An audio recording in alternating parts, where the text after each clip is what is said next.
Namaste, Ujjwala. Namaste. It's so beautiful to have you here for this occasion of podcast. And I wanted to thank you for making time for us because I know you're a very busy person.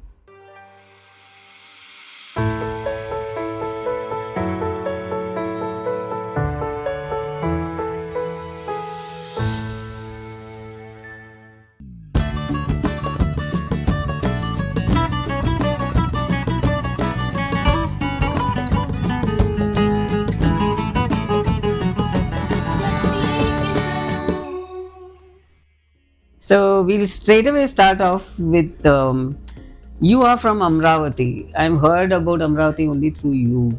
I want to know how were your childhood days in Amravati? My childhood days were very beautiful. Like I'm a very pampered child. I have two siblings. My elder brother, he's 10 years elder to me. My sister is 12 years elder to me. So I was very pampered. So my childhood was very comfortable. I was very tomboyish, always busy playing and all, no worries. So it was basically very carefree childhood I had. Yes. Lovely, lovely. I was just going to ask you, how did your siblings influence? You already told me the answer for that question. And what about the earlier influences that you had which shaped your aspirations? Any people around you in the childhood days or any influence that your life had on you? Basically, I was influenced more by my father. So he was a very principled guy and very loving, very caring. And he was a civil engineer. So I was inclined towards that field somehow, but I wanted something more artistic, and so architecture is what I thought was better for me. And to get influenced by, there was one Durka Mama, you can say. He was an architect and he had a very beautiful house in Nagpur, and a very filmy type of house, that staircase and then it goes and that double height. And I loved that his house very much. And that time I decided, yes, I want to become an architect. Super, super. So he had a great influence on me. So this experience of your mama has had a great effect on you. And I also noticed that you nurture your friendships from school days till now. Whenever I meet you on your grand birthday parties, I see all your school friends. How is that you manage to keep your friendships alive, and how important they are in your life? Yeah, my childhood friends are very important for me. That is, these friendships are very important because they de-stress you. You feel good when you think about your friends or your childhood. And when you talk to your friends, especially when I talk to my friends, I feel really relaxed and happy, and I go to that different zone. And I am a person who maintains relations with old friends or new friends, whatever. I maintain those relations. Fantastic. And your friends have become my friends over the years. Yes. I'm so blessed, I should say. Your friends are amazing, lot of people. And of course, when you're talking about friends, you should not miss out on your kids. I know Arjun and Yanu for the past few years. What kind of relationship do you have with your kids? I have a very good relation with my kids. Both my kids are very different in nature. My daughter is very silent and shant type of peaceful person. My son is also peaceful, calm, but he is a different guy altogether. But my kids, I think we both grew together because being a single parent, they also took care of me and I took care of them. Then they were there when I was struggling. So they have seen all my struggles, and that's why I think so they also matured with me. So we have a very good relation, and they understand me somewhere. I know that they are aware of what their mother is doing. So they are very considerate and loving to me. Super. I just love those kids of yours. They are so very different from the rest of the kids I see. Nyanu particularly, I've grown so fond of her over the years. Welcome, Ujjwala. First, let me tell you that I think you are a beautiful person inside and out, and I admire your poise, your courage, and your gracefulness. Thank you so much. I'm so honored. Thank you. And just now we heard about your childhood in Amravati and your inspiration to become an architect.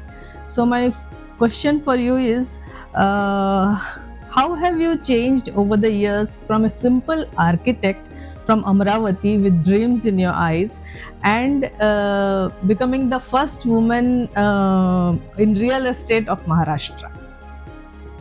So there are two parts of this question, I think. Yes. So basically, as a person, I have not changed. Yes, my personality definitely has evolved. Maybe I have become more confident. Maybe I have become more poised. All those things. But as a person, I feel I'm the same as I was so many years ago. Then the second part of the question was. How do you feel becoming the first woman Yes, in real estate? let me tell you, there are many women in this field. Like a solo boss or solo entrepreneur, I might be the first one. I don't know, you are saying, so I'm listening. But it is definitely a great feeling that I am in this field of construction. And I feel there are many women now coming up and doing great in this construction field. Great. So it is a great feeling to be in this field, of course. Super. So you definitely must have, gone through leadership challenges in this field, in this construction field, which is male dominated. So how has your leadership evolved over the years, and what all type of challenges have you faced? Let me correct you at one place that they call it a male dominated business, but actually the face of the business, face of the construction companies might be male, but actually the back office is handled majorly by women. So I don't call it a male dominated business, or just because the face of the company is a man or something. But yes, definitely the leadership roles majorly are played by men in this business. I am very fortunate that I am a woman who is the face of the company and doing this business, and I am in the leadership role in this business. See, challenges are the part and parcel, I think, of life. Everyone has their challenges. My life was full of challenges, you can say. When my husband and I started this business, we struggled, we worked hard. There were very different and very I just can't explain what type of challenges there were when we started this business, because we both come from a very middle class background, but we both were architects, and we felt that we can do a better job than all those builders in this business. So we started with buildership business. We got successful.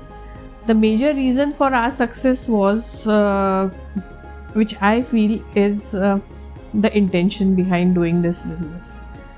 So the biggest challenge that came to me personally was my husband's death, because nothing can be worse than that. So after his demise, handling the business, handling the staff, the customers, the market situation, marketing, sites, everything was a very big challenge, about which I had never dreamt of. So I feel I handled that. Later on, there was again a very big challenge, equivalent challenge was when the succession of our company was getting decided. So that was also a very challenging thing. But yes, I am very proud of myself that I handled those challenges. And the reason behind this, like how I handled these challenges, is I always felt that all the problems come with a solution. There is not a single problem which doesn't have a solution. You just have to be calm, patient, and just be confident that something good will come out of it, and we have to just keep on working hard and try doing things which will resolve the issues or resolve the problems. So I think I did quite a pretty good job. Fantastic. Fantastic. Fantastic. I think you answered my next question's answer also, because that's a very good advice that you should, every problem has its own solution. Yes. And you just have to be calm and quiet. And Yes. fantastic. So another question I would like to ask you is that what strategies did you use to make key career decisions, such as taking on new roles and transitioning to different sectors with regards to your own sector? Strategies and all these words are very heavy words which nowadays they use in the management business and all. But actually, let me tell you very frankly, I handled my day as it comes. Because, see, when my husband expired and after his demise, I first time came to office. That time it was like I was very confused. I was like I didn't know what to do, because I never imagined coming to this office without my husband. So it was very confusing. So that day I just called my staff and I told them कि I am a very good architect, I am a very good engineer, I can handle those parts, those departments very well. But I don't know anything about accounts, I don't know anything about other parts like recoveries and all those things, banks, finances, I don't know anything. So I'm very, I was very authentic in telling them that I need to learn these things from you all. So the trust which I showed to them, actually they also showed that trust in me. They also felt that yes, ma'am is ready to handle this situation, so let us help her. So I was very authentic about knowing certain things and not knowing certain things, which is I think a leader should accept, definitely.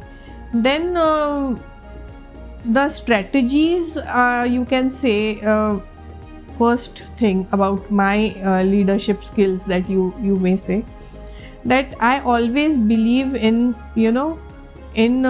gut feeling, in instinctive this thing. Like if I have to do a proposal comes to me, a project proposal, first I'll have that that instinct in me that I should do it or not do it. If I strongly feel that I have to do it, I will definitely do it. So that is the first thing about myself. I go by my very strong gut feeling.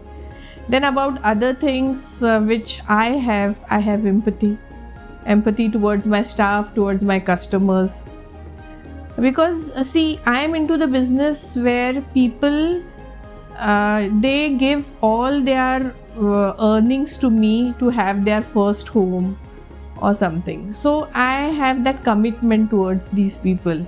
So there is a lot of empathy in me that yes, they have given me so much earnings of their lifetime, so I should give them a very good house, or I should give them timely possession of their house. So that empathy is there. So that empathy I definitely transfer into my staff. With that empathy comes the commitment about the quality, everything. So these things, then when there are challenges, like there are sometimes when some people are not satisfied and they come, some contractor, maybe he has some issues, then since 28 years I'm in this business, I have seen, like my staff has seen that I meet everyone. He might be angry, but I am not, you can say I am a very courageous person. I don't get scared of anything. Whoever comes to me with a lot of anger, or some customer comes to me with, I have to make him sit in front of me, drink some water, and then I'll silently, patiently ask him what actually is the problem. So listening resolves so many problems. So my staff is very confident that whatever problem or whatever challenge might come, but ma'am will not run away. She will face that situation and she will handle it in her way properly. So that confidence has to be created by the leader of any enterprise. So these are the small things which I have learned with all experiences in this much 28 years of my being in this business. Wow. I am seeing you in a new light, the first thing which I got to know from you now is that your honesty, that reflected and gave reciprocated trust from your staff to you, and empathy that you have towards the customers who come to you to buy. My God, I have never heard any builder saying these words. Hats off to you. Thank you.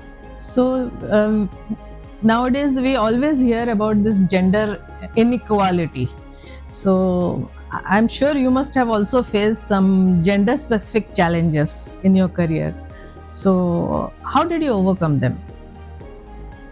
Basically, when I was doing the business, I was so engrossed in solving the issues, solving the problems in my day-to-day business and all those things, that this gender bias actually was not there in my mind. I was working as a builder. I was working as a construction entrepreneur. So basically what I feel is the gender bias is in the mind of women, of some women. Of course, there are some problems which women face when they are working or something, but majorly it is in the mind.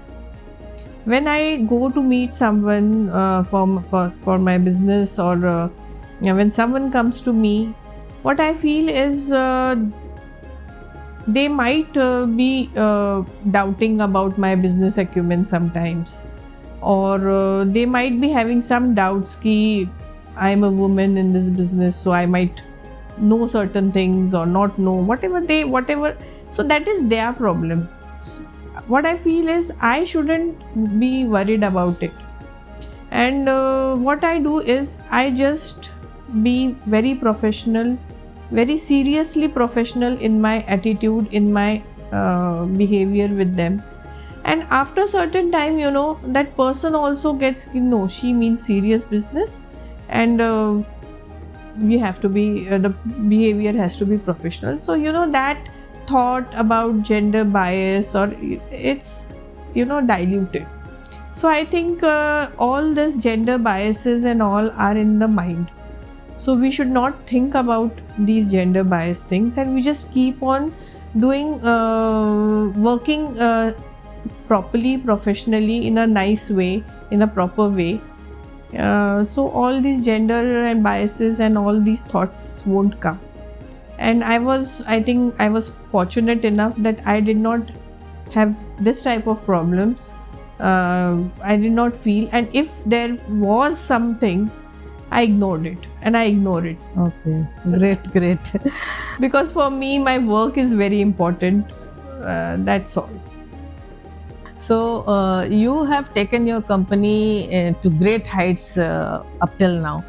So I would like to know some of the big challenges that you faced to take your company where it is today. Actually, my business is full of challenges. But when I told when we were working that time we faced a lot of challenges, but we made the company big. My husband expired that time. We were at the pinnacle of success, but he was gone. Then there was a big challenge how to handle things. There were like some people were very good. They had a lot of sympathy for me, for the company. Some people were not that good. They thought that let us have some pound of flesh from this situation. But I felt that time I was aware that these things are bound to happen. These things are part and parcel of this type of business. So I should be ready for all these situations. I should have very good team. I should have good lawyers with me. I should have good chartered accountants, good financial consultants. Basically I should have good team of consultants who are guiding me properly. I should have good people. Then I should have loyal people. About that loyalties of the people working with me, I made that the most important part of my business. If someone is not loyal to me, I don't want that person with me. And I was very strict about this.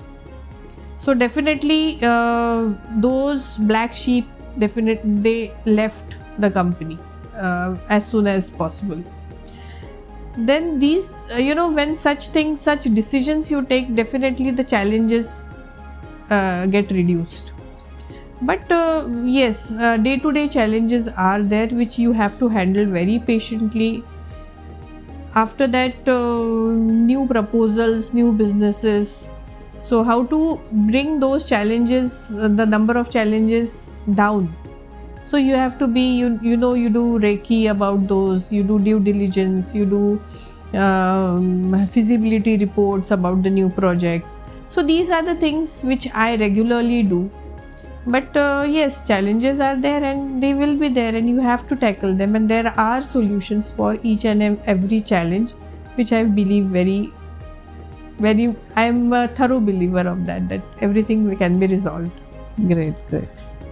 Now that we are talking about your career, can you tell me something about your first job? Which you would have been waiting to get. How was it? See, I got married. I was doing my architecture. Architecture is a 5-year course. So I got married in my 4th year of architecture when I was still studying. And it was an arranged marriage. My husband was also an architect. He had an office here in Vashi.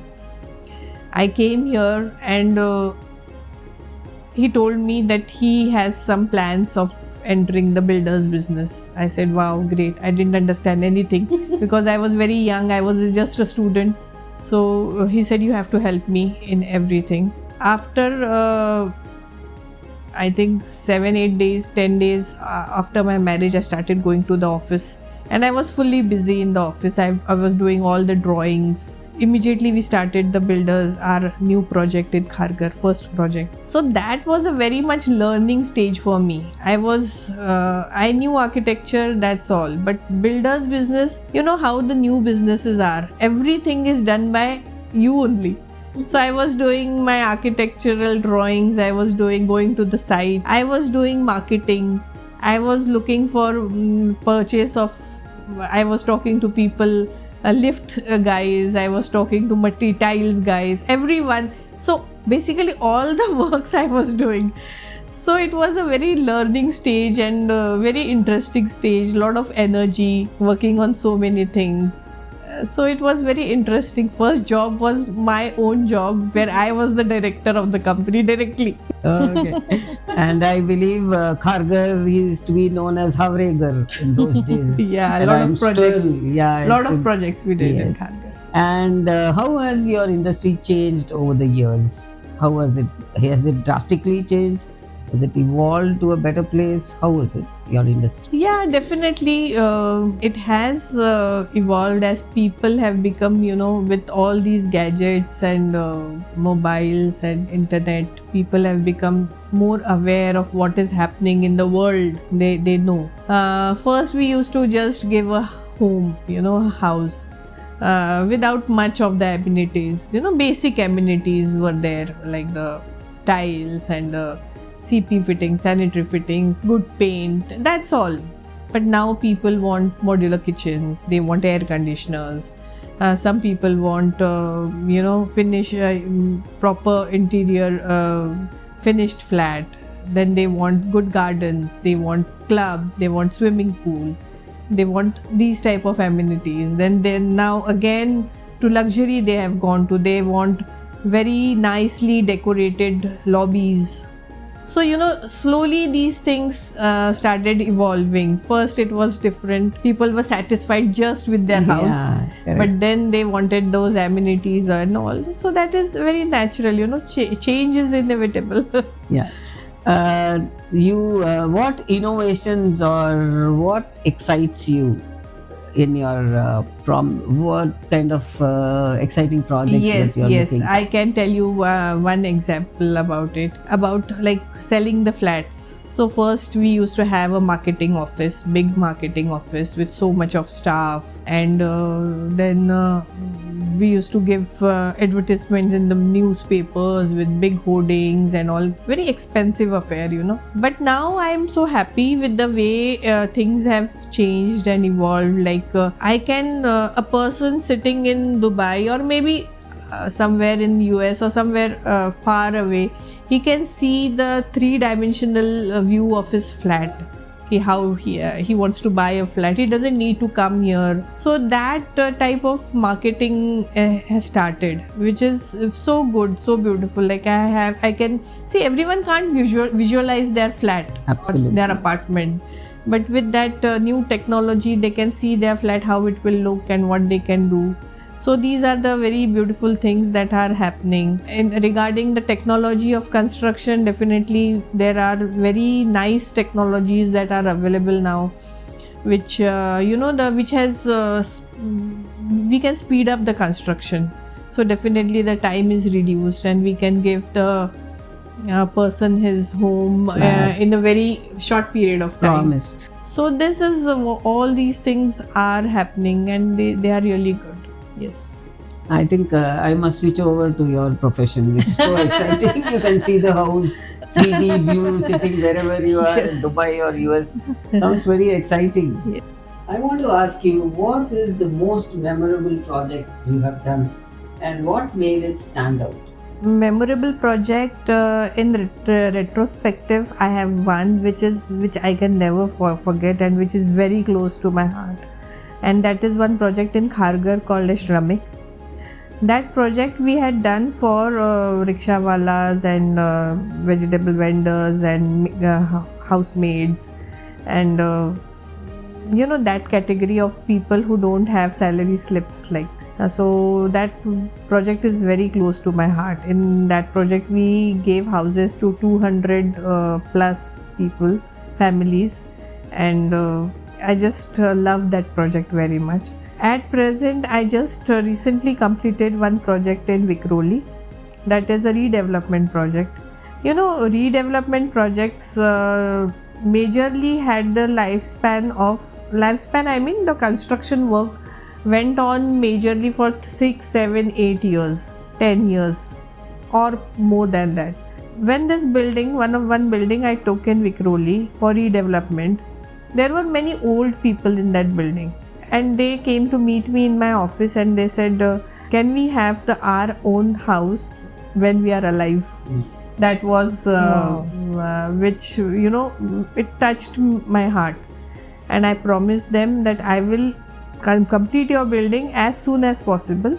Though we are giving the time period of 3 years, I'll see if I can give it as early as possible. And I'm very happy to share with you, recently in February I gave the possession of that building in 2.5 years. And that benchmark, I'm very proud to tell you that benchmark I set in that full area, that this woman entrepreneur, woman builder completed the project. It's a high-rise tower of 21 story. And I completed in 2.5 years. I'm very proud and very happy to share this. So these buildings, these projects are very close to my heart. Fantastic. Fantastic. I completed the project with beautiful lobbies, beautiful flats, and a very beautiful terrace garden with swimming pool. Yeah. So those people who came to visit you must They are be very so happy, very happy. Yeah, great. So I would like to ask you, what would be your, very important piece of advice for a young professional who aspires to come into this business, construction business, and who is dreaming of leadership roles? See, I feel coming to this construction business is not very difficult. Many women are there in this business now. They might not, I told you, they might not be the face of the company, but there are many women architects, there are many women civil engineers, there are many women software professionals, there are many women accountants, chartered accountants, lawyers. Back office is full of women in a builder's office. So many people, anyone can come in this business. This is a very beautiful and very satisfying business. I feel if you are very genuine about whatever you are doing, your intentions are very good, then you can enter this business, enter any business for that matter, and be successful in it. Your intentions should be very good. They can aspire for leadership roles? Of course they can aspire for leadership roles, because from me I am telling you, I am an architect, and basically architects are artistic type of people. I am an artistic and very emotional person. I never thought that I will be leading any company or anything like that. Leadership comes with a responsibility. If you are responsible enough, if you are committed enough, if you are empathetic enough, and if you are self-disciplined, you can become a very good leader, because people will follow you. Whatever you they will see you. If you are genuine in your actions, you can be a very good leader. Right. That is really very philosophical also. So I would like to ask you about your personal values or philosophies which guide you through your decisions and in your personal and professional life. I told you my mantra is all the challenges have solutions, and one other mantra is nothing is right and nothing is wrong. Yeah. There are no right decisions or wrong decisions. There are only decisions, and you have to make them right. Wow. So I just follow this. Oh, super. This is the first time I am hearing there's no right or wrong decisions. There's Something might be decisions. right in your view, and something might be right in others' view. Right. Something might be right. So there is nothing right or nothing wrong. You have to make it right. Super, yeah. So you have told that you have gone through this, and you are a single parent, and you are bringing up your children so well. So how do you balance your personal and professional life? Actually, I don't know how I balance it because there is so much of responsibility. When my kids, when I lost my husband, my son was just 7 days old. My daughter was 3 years old. So there was so much of confusion, how to bring up the kids, how to do the business, how to face this world. There are so many things. Need to educate the kids, need to bring them up. I just told myself that I want to do my job as it comes in a best way possible. So I did not expect too much of me, but I was doing all the things, whatever has to be done, very diligently. Lucky enough that yes, the kids are doing well and the business also is doing well. Super. So do you have to maintain your well-being, right? Mental and physical. So do you have something, do you do especially something for that? Yes, I definitely do. I am a very regarding physical, I definitely take care of myself very well. I exercise. I'm very proper about my diet. Everything I take care of myself. Regarding my mental health and emotional health, whatever you can say, basically I am a very positive person. I don't think I don't go into that negative trajectory. I do affirmations. I'm a strong believer that whatever you think, that way the things will manifest for you. So that keeps me quite in a positive state of mind. Yeah, great. Yeah, I can relate with it little bit because the first time when I met you, I came to know about you. It was in your school. It was the annual function of Shakti, and for me, it was very new because you and I both had lost our dear husbands at that time, and still, when I think about it, I tear up. But that time I was all the time tearing up. But I saw you were so poised, you were so courageous, and I was thinking, what a courageous woman. So, in those initial years, where did you find that strength? There was so much responsibility on me. To tell you frankly, I didn't have time. I didn't have time to cry because my son was just 7 days old. Yeah. So I have to nurse him, I have to look after him. And after that, immediately my daughter used to be looking at me for her time. So I had to look towards her. Then I had to go to office. There was so much in the office to do. So actually I didn't get time. And actually I felt that if you are busy, that is the best thing in such type of situation. True. Yeah. So I don't know how these years passed by, but yes, actually I was very busy that time. Okay, I can relate to that also because Shakti has kept me It might busy. not be very healthy that you didn't get time to cry or grieve, didn't grieve, Yeah.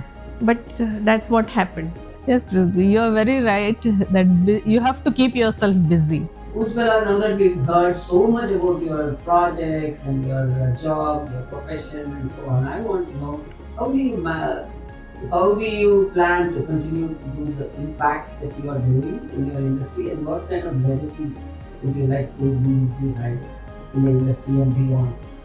See, the projects will go on, the business is going on in a very nice direction.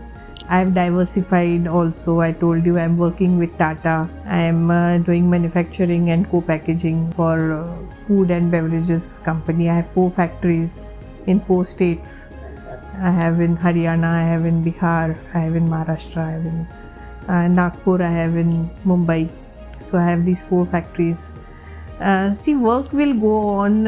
I'll be constructing some more projects and big projects, small projects, redevelopment projects. But I feel what is important and what impact you can do on the society or on the youth is that what difference you make to the society. And for that, I would like to share that we have started with a Dharmashala. Yeah. Dharmashala is it is in Kharghar, very close to Tata Cancer Research Institute, and that Dharmashala is only for cancer patients who are taking treatment in Tata Cancer Research. So these people, they need place to stay, a very very cheap place where which has good amenities, good fresh home cooked food. So we have this Dharmashala, and I am so I feel these type of projects which we do to impact the society or the youth or the next generation, these also are they actually bring a big difference to a lot of people. So then there is a school.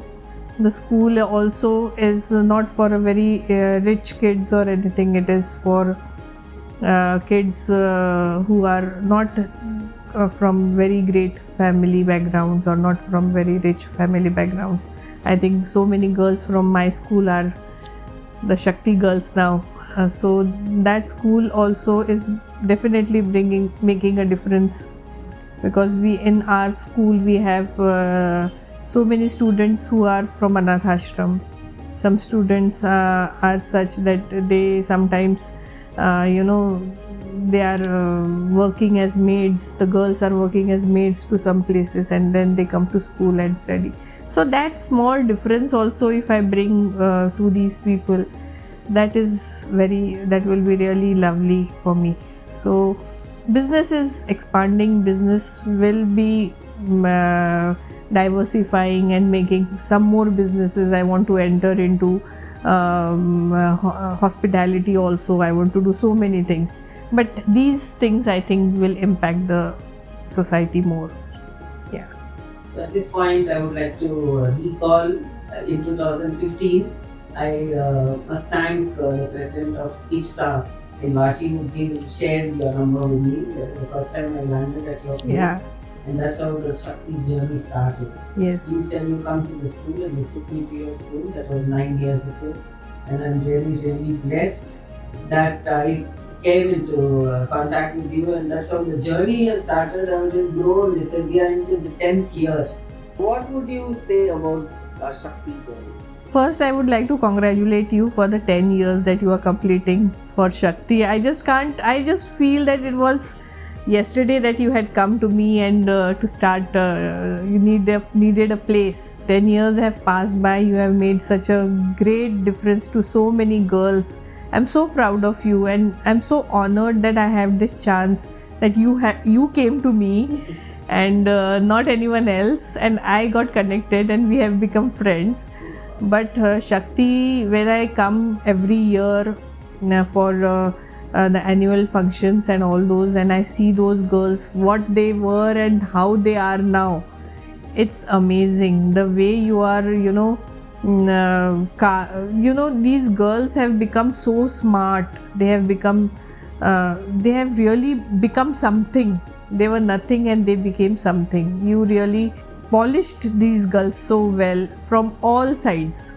It is not only about education, but their personality has evolved. Their talents have come out and all those things. Some are becoming artists, some are becoming entrepreneurs, doctors. Pranjal Sharma is a doctor. Yeah. She's so proud and she sent messages. And they always look up to you, because for them Ujjwala ma'am is a celebrity who comes to those functions in their school, and they'll ask me, is Ujjwala ma'am coming to a center? Is Ujjwala ma'am coming to a center? They want to be noticed by you. They want to tell you that we are also there. We are also trying to dream, and they're dreaming big and they're achieving them. So with the journey of the 10 years, Kalyani has been with me for 8 years. I'm grateful to God for having you in my life, for having her in our life, girls' lives. It's an amazing journey. So would you like to conclude? Yes. I'm also very grateful to you that you came to me and you started Shakti. You give me credit, but there's no credit of mine. It's all your hard work. And Shakti is such an amazing project of yours. Amazing. See, you started with Dharamshala, and that is your initiative. And Shakti is also, you sowed the seed. I always keep telling everybody, you can sow the seed, but we have to nurture, we have to make sure we are providing the environment for the tree to grow. But the person who sowed the seed is you. And I think I must always thank you so much for giving me this credit. You deserve it. Lastly, you have to give one small mantra for our Shakti girls, so that they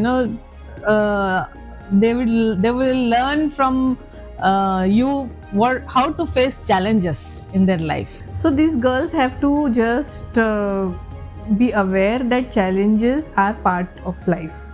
So don't be scared of any challenge. Don't be scared of anything. Just don't get bogged down by anything. Face whatever comes to you, and you will surpass it, and you will and there always will be sunshine in your life. So don't be scared of anything. Whatever passion you have, just follow that passion, and you will be successful. With honesty, full with honesty. with hard work. definitely hard work is there, but you have to be very much committed to whatever you are doing, fearlessly, courageously. Thank you so much. Thank you, So Ujjwala. much. We try to tell these girls the same thing, and I would like to share that at least 5, 6 girls. They're all first generation learners. The parents don't understand. They all got them engaged, and the girls put their foot down and said, "We will get married only after our graduation." At least 5, 6 girls known to us have made sure that they'll complete their graduation. Otherwise, they would have been married off before 18 and gone away. But I think Shakti, combined effort of all of us has made the difference to the lives of the girls, and they're so indebted, they are so thankful to us. They keep coming back to us every now and then, and they sing praises of us. Then we feel actually quite embarrassed when they come and say such nice things about us, because we are not expecting anything in return. We just want their bright future. That's all. Thank you so much, Ujjwala, for being here for us. So grateful that I was called for the first episode of this podcast. Our honor, yeah. We are honored, really. Thank you so much. God bless you. Thank you. With Thank you. wonderful Thank you. projects, wonderful future for your kids, particularly Arjun and Nano. I'm really, really fond of them. I'm sure that they're Nano particularly. I can see that she's really, really shining so much, and I'm really proud of knowing Nano and Arjun. I'm seeing Arjun is just stepping out of his school, and all the very best. God bless. Thank you so much. Thank you.